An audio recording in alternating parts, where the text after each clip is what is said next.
আছি Malaysia border এলাকায়, Thailand থেকে মাত্র 5.5 কিলোমিটার।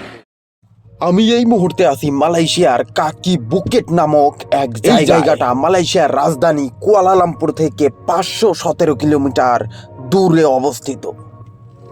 আমি যে রাস্তা দিয়ে সামনের দিকে এগিয়ে যাচ্ছি, ঠিক এই রাস্তা ধরেই সামনের দিকে গেলেই আমরা ঢুকে যাবে পারবো থাইল্যান্ডে। এই রাস্তাটা সোজা মালয়েশিয়াতে থাইল্যান্ডের ভিতর ঢুকে গেছে। আপনারা জানেন মালয়েশিয়া দেশটি দুই ভাগে বিভক্ত। যেটা মালয়েশিয়ার রাজধানীর অংশ, সেই অংশকে বলা হয় মালয়েশিয়ান ভাষায় সেমানানজং, আর অপর পৃষ্ঠে যে একটা দ্বীপ আছে সেটাকে বলা হয় সাবাহ এবং সারোয়াক। মালয়েশিয়াতে থাইল্যান্ড যাওয়ার লেগে দুই দিয়ে বর্ডার ঘাট আছে।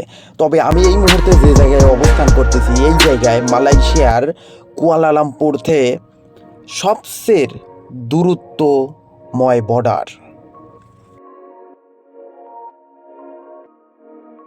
এই রাস্তা দিয়ে আর একটু সামনের দিকে এগিয়ে গেলেই আমরা দেখতে পারবো না পুলিশের চেকপোস্ট, আর ওই চেকপোস্টের অপর পৃষ্ঠেই হচ্ছে থাইল্যান্ড। আপনারা ভিডিওতে এখনই যে চেকপোস্ট দেখতে পারতেছেন, এটাই থাইল্যান্ড ঢোকার চেকপোস্ট। আমরা এই মুহূর্তে চলে আইছি শ্রীনগরে এক ধর্মশালায়।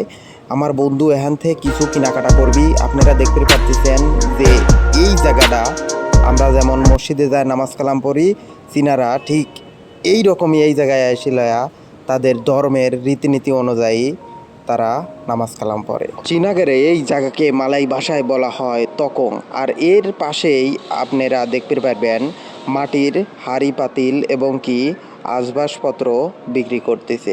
আরও এখানে পাওয়া যায় বাঁশের ঝুড়ি ইত্যাদি।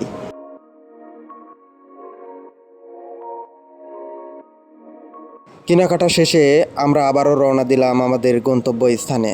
আপনারা দেখতে পাচ্ছেন আঁকাবাঁকা মেঠো পথ, বন জঙ্গল পাহাড় পর্বতে ঘেরা এই মালয়েশিয়া।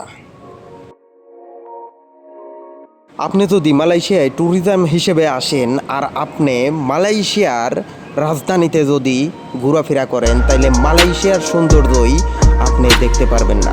যদি মালয়েশিয়ার প্রাকৃতিক সৌন্দর্য অথবা প্রাকৃতিক দৃশ্য দেখতে চান, তাহলে আপনাকে মালয়েশিয়ার রাজধানী থেকে আসতে হবে এই রকম গ্রাম এলাকায়।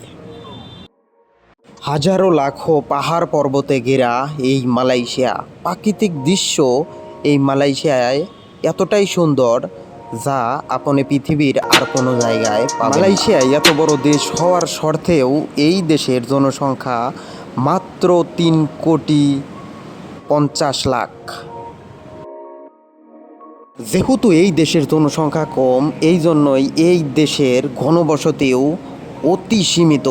তাই আপনি অনেক ঘর বাড়ি শহর এলাকায় দেখতে পারবেন।